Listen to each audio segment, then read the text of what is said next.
Yesterday, silver didn't dip. It got thrown off a roof. We went from 83, 62 to a gut punch low at 75. 32 in hours, and the whole market instantly switched from new highs forever to it's over. That wasn't just volatility, that was a purge. And then today, something changed. The bleeding stopped right on top of 75. Not 74, 37, not 72. 10, 75. That number is not random. That number is a line in the sand. And if we understand why it held, we understand what comes next. We're going to keep this educational. We manage risk. Now watch this. The headlines want you to believe yesterday was the death of the silver run. They want you to believe the rally was a meme. They want you to believe the smart money already left, and you're the last one holding the bag. But price doesn't tell the truth by itself. Price is the loud guy in the casino. The truth is in the footprints on the floor. And the floor today was built at 75. We need to be clear about what actually happened. A fast leverage market ran too hot into 83. 62. Then the machines hit the sell button, stops got vacuumed, and panic sellers fed the downside like oxygen to a fire. That's the bloodbath you felt. But the moment we tagged 75, 32, sellers went quiet. Buyers didn't just show up, they slammed the door. So the real question is simple. Was that a crash or a reset? Because if it's a reset, 75 isn't just support. 75 is the new floor. And floors don't matter until somebody tries to kick them in. They tried today. They failed. Here's the mistake most people make. They see a drop from 83 to 75 and assume the trend broke. But trends don't die because price falls. Trends die when buyers refuse to defend levels that matter. And today, buyers defended the level that matters. Let's zoom out for a second. Back in late November and early December, we spent days fighting around 75. We couldn't get through it. Every push above it got slapped back down. That's resistance. Then we finally broke it, and price launched into the 80s. Here's the rule the pros live by. Old ceilings become new floors. Not because of magic, because human regret and machine code both pile orders there. So when yesterday's flush dragged price back to the scene of the breakout, 75 became the test, and the market passed the test. Now, if you're still thinking, yeah, but it can break tomorrow, good. We're not here to chant slogans. We're here to measure. So we need to understand what was defending 75. And it wasn't just people, it was math. In this market, most trades are not humans clicking buttons. They're algorithms running playbooks. They don't care about opinions. They care about levels, hard levels, coordinates, and 75 sits on top of multiple coordinates at once. That's why the bounce looked violent. Start with the Fibonacci retracement. Yeah, I know, some people call it astrology. But the machines respect it, so we respect it. Take the move from the November low to yesterday's high at 83. 62. The first shallow retracement to the strongest trends defend is the 23, 6% level. That level sits right around the mid-74s. And today we bottomed at 75, 32. We didn't even let it hit the perfect line. We front ran it. Think about what that says. In weak markets, corrections go deep. They need to bleed into the 38. 2% or even 50% retracement to find buyers. In strong markets, buyers don't wait for the ideal price. They get scared of missing the next leg. So they buy early. They buy above the line. They cut the correction short. That is strength. And there's another layer. The 20-day moving average sits down near the low 73s. That's the 1-month mean. In normal corrections, price kisses that line like gravity pulls it in. Today, price didn't even get close. It hovered above it. That's not a market collapsing. That's a market refusing to cool off. Now ask yourself this. If we were truly in trouble, why would buyers pay up? Why would they step in at 75 instead of waiting for 73? Because when the crowd is waiting at 73, professionals pay 75 to guarantee execution. They don't want a perfect entry. They want a filled order. This is how trends stay alive. They get bought before they look comfortable. And the most important piece is the volume. Price is a story. Volume is the proof. Go look at where the market spent the most time over the last 2 months. Right around 75. That's a high volume node. A thick patch of trades, a traffic jam of contracts changing hands. And high volume nodes behave like sponges. They absorb selling. Why? Because both sides have reasons to buy there. The bulls who bought 75 earlier defend their average. They don't want to see their hard-won breakout invalidated. And the bears who shorted 75 and got crushed in the run to 83, they pray for a return to 75 so they can escape without bleeding. When price comes back, they buy to cover. So you get two streams of demand, defense buying and regret buying, both at the same number. That's how floors form. And today we saw it in real time. Now here's where it gets interesting. The candle, if you're watching the daily chart, today didn't print a clean continuation down. It printed rejection. A long lower wick, a hammer-like shape. That's the market saying, we tried lower, we got rejected. Sellers pushed, buyers absorbed, then buyers pushed back. That wick is a scar, and scars matter because they tell us where the fight happened. But we're not done, because candles can lie if there's no momentum behind them, so we check momentum. The RSI. Yesterday it felt like silver was overbought and ready to collapse. Today the RSI didn't crash into weak territory. It held up in the bullish zone. That's a subtle signal most people miss. In weak conditions, RSI lives between 30 and 70. In strong conditions, it shifts up. It starts living between 60 and 90. So if we're holding momentum even after a 14% flush, that's not weakness, that's dominance. And dominance is what creates new floors. But here's the trap. A technical floor is only real if money is actually stepping in. So we follow the money, paper money, physical money, and the need it for production money. Let's talk about ETFs. When panic hits, retail sells first. They hit market orders, they dump shares, they swear it's risk management while their emotions are driving. That's the ugly truth. But after the puke, institutions shop. They use the flush like a clearance sale. So if we see stabilization at 75 while holdings start firming, that's accumulation. That's ownership, transferring from nervous hands to patient hands. Now the bigger force, industry. This part matters because it explains why 75 is sticky. Industrial buyers don't care about our chart lines. They care about inventory. If they run out of silver, factories slow down. If factories slow down, budgets explode. So when price spikes, they pause. When price falls into their buy zone, they load up.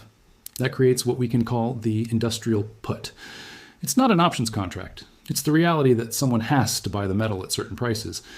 And under the mid-70s, that bid shows up fast, because at these levels, restocking makes sense. And when restocking meets panic selling, we get the exact move we saw today. A hard stop, a bounce that feels unfair.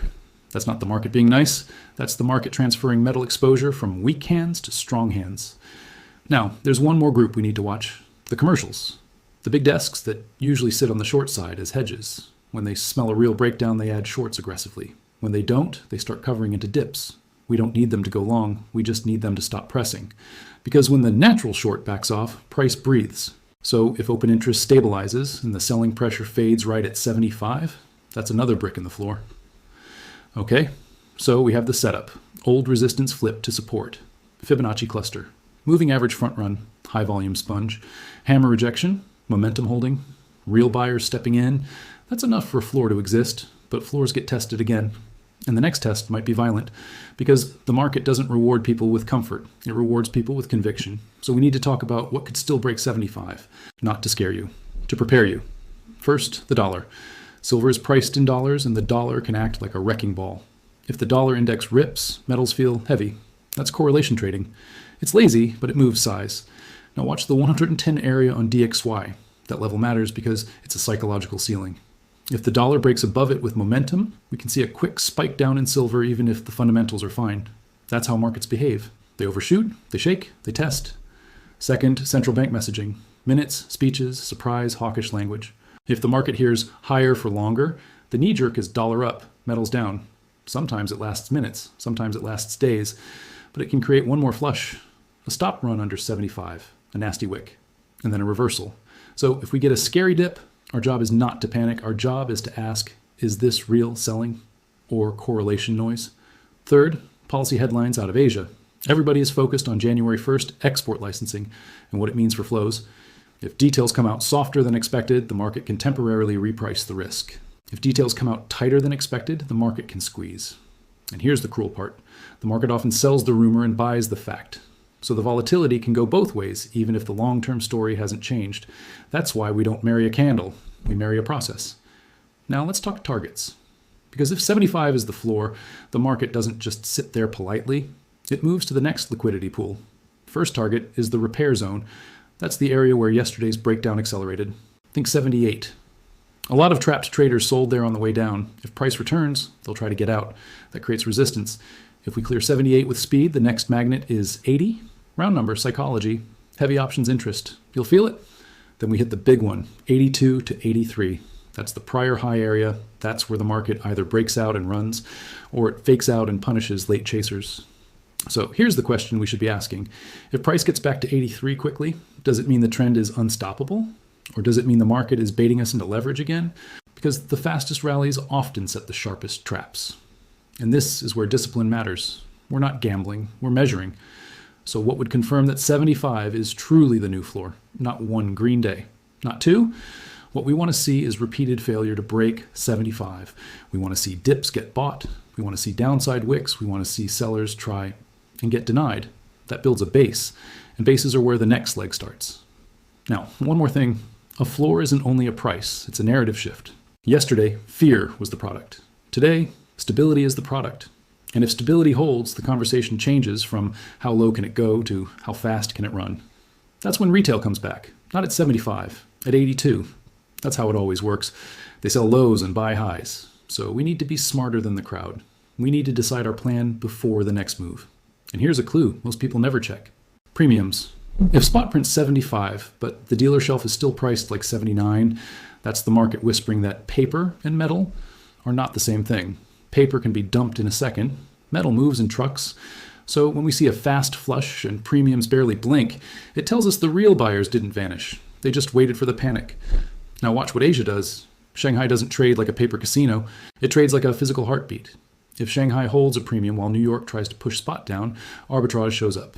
Traders buy the cheap contract here, sell the higher bid there, and that flow forces price to snap back.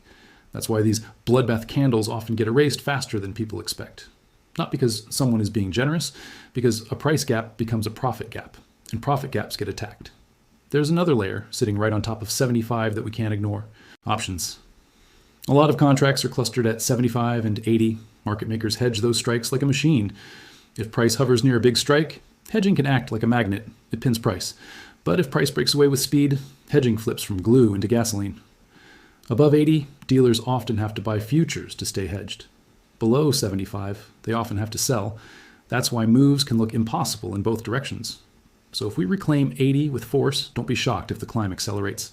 And if we briefly lose 75 on a headline, don't be shocked if it wicks hard into the next air pocket. Do you see how the market sets traps? It uses math. It uses positioning. It uses your emotions as the fuel. If we're wrong, where will it show first? It will show at 75. If 75 breaks and holds under it, the next sponge is around 70. That's the next major node. And if we lose 70, the whole structure changes. So we respect those lines, not because lines are magic, because liquidity is real. Now let me ask you something that actually matters. If we get a perfect looking bounce back to 80, will you chase? Or will you wait for the next test? Because the market loves to punish impatience.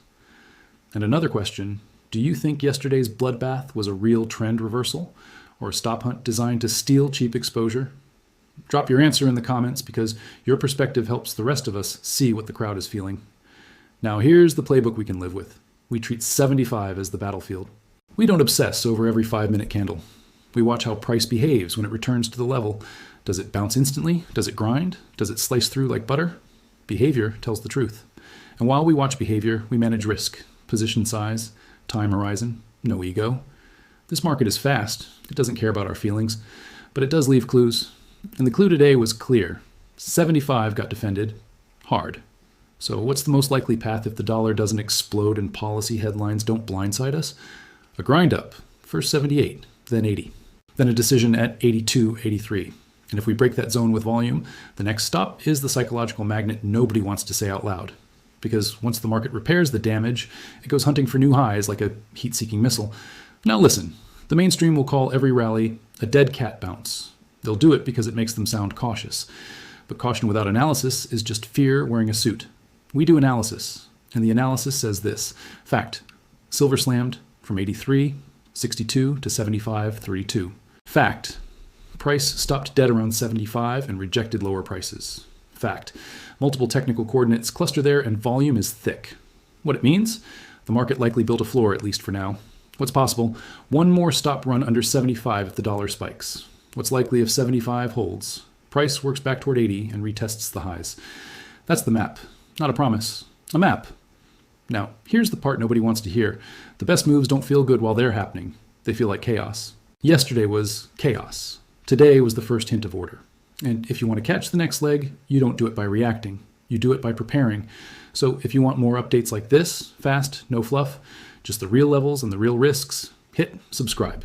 We're building this together and we're not letting the noise steal our conviction. Because the market's favorite trick is simple. It tries to make you quit right before it turns. And the turn often starts at a number that looks boring, like 75. And if you want a simple tell, watch the next bounce. Does it happen fast or does it hesitate? Fast means bids are stacked. Hesitation means liquidity is thin. Either way we learn. Because the chart isn't fortune telling, it's a lie detector. And the next session will show us who's bluffing.